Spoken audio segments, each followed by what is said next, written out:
action et nous allons enseigner aujourd'hui sur la rééducation de votre esprit. Nous allons enseigner sur la rééducation de votre esprit prophétique. Comment vous devez rééduquer votre esprit prophétique? Comment comprendre la rééducation de votre esprit prophétique? Nous prions d'abord. Saint-Esprit de Dieu, nous nous soumettons à ta présence.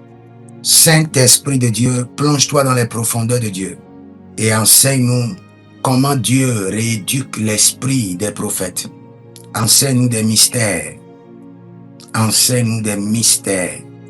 Saint-Esprit de Dieu, nous avons besoin de ta présence. Saint-Esprit de Dieu, enseigne-nous des mystères, enseigne-nous des révélations. Fais-nous comprendre comment Dieu rééduque l'esprit des hommes, l'esprit des prophètes. Saint-Esprit de Dieu, Saint-Esprit de Dieu. Berenoda baberono doye mesuradia digabrande gedevrandus e bernoda vamekaite zigidi roda vadirio kentomizo prantovama radinte kele brondo menda gizigrundo kombenish rada brezu renisto kabai lebra sante minte agabruscudia.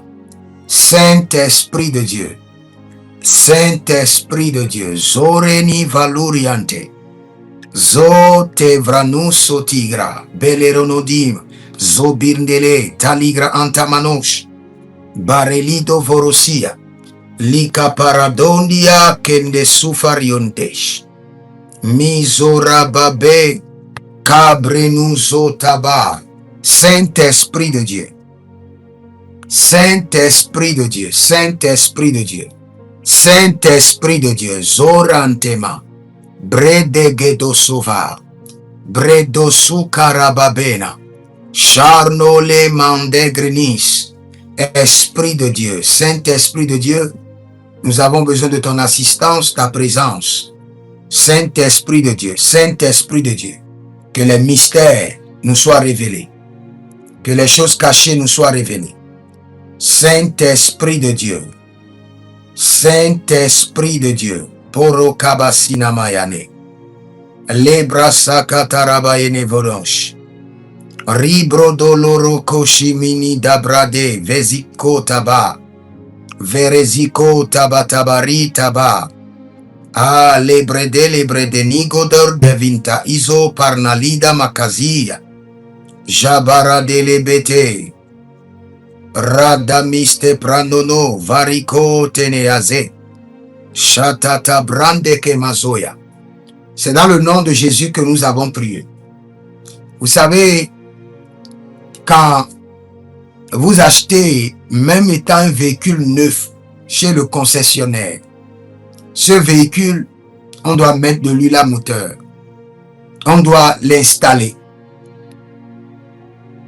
On doit l'apprêter.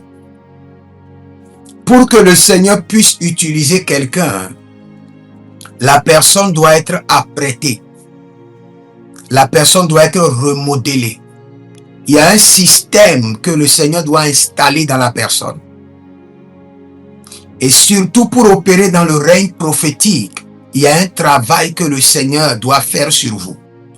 Vous savez, chaque jour ou chaque semaine, je dirais, il y a des changements.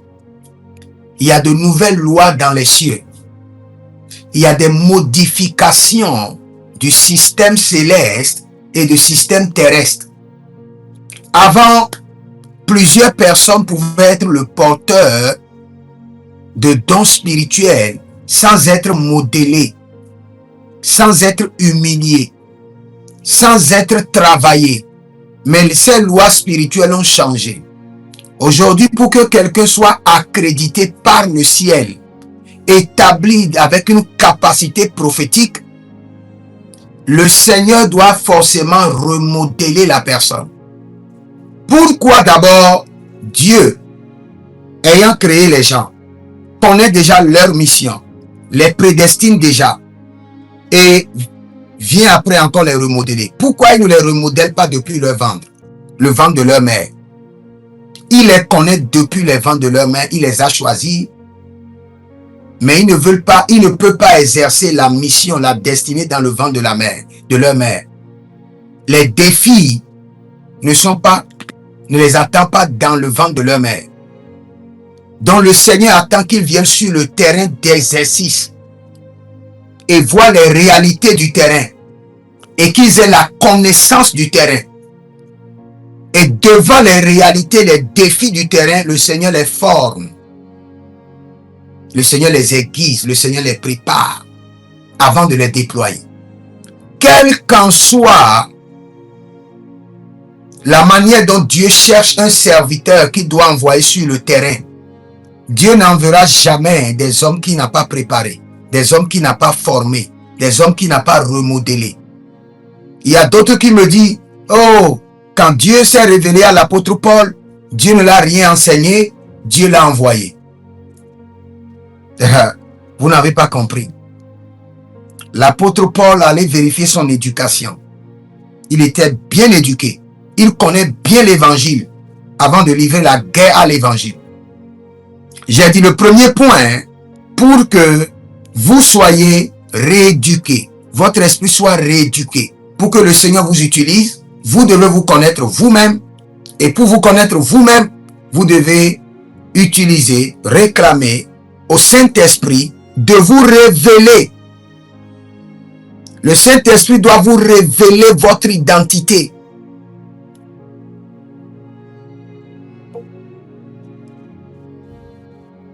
Vous savez, quand le roi David avait accédé au trône, si Dieu l'avait dit, roi David, tu sais que tu es un chercheur de femmes d'autrui, David allait dire non, que c'est impossible, qu'il ne pourra jamais faire ça, qu'il a beaucoup de femmes et on lui a laissé encore les femmes de son père. Mais il ne connaissait pas les profondeurs de son âme, les profondeurs, les désirs cachés. Pour utiliser quelqu'un, Dieu l'amène dans la maison du potier et Dieu l'amène dans la maison du forgeron. Vous devez aller dans ces deux lieux. Dans la maison du potier, vous pouvez souffrir en silence, être discipliné en silence. Mais dans la maison du forgeron, le feu ne cache pas. Vous allez crier. En façonnant l'argile, vous pouvez crier tranquillement chez le potier. Et les gens du dehors ne vont pas vous entendre. Mais dans la maison du forgeron, la bataille sera rude. Le feu brûlera dans votre corps.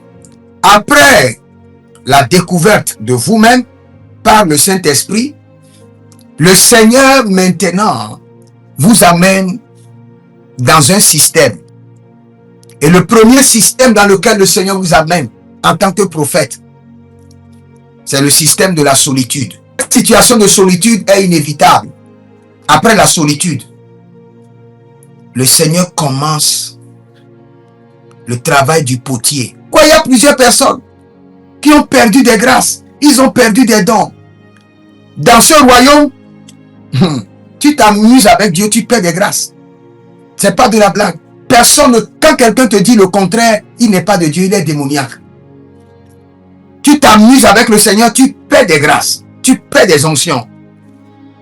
Facilement. Et tu ne sauras même pas que tu les as perdues. Maintenant, pour les retrouver, la grâce qu'on t'a donnée gratuitement, pour les retrouver, 7 ans de consécration. La saison de l'humiliation. Dans cette saison d'humiliation, vous savez ce que le Seigneur fait? Il will just switch off the answer. C'est-à-dire que il éteint le bouton de l'exaucement. Tu verras.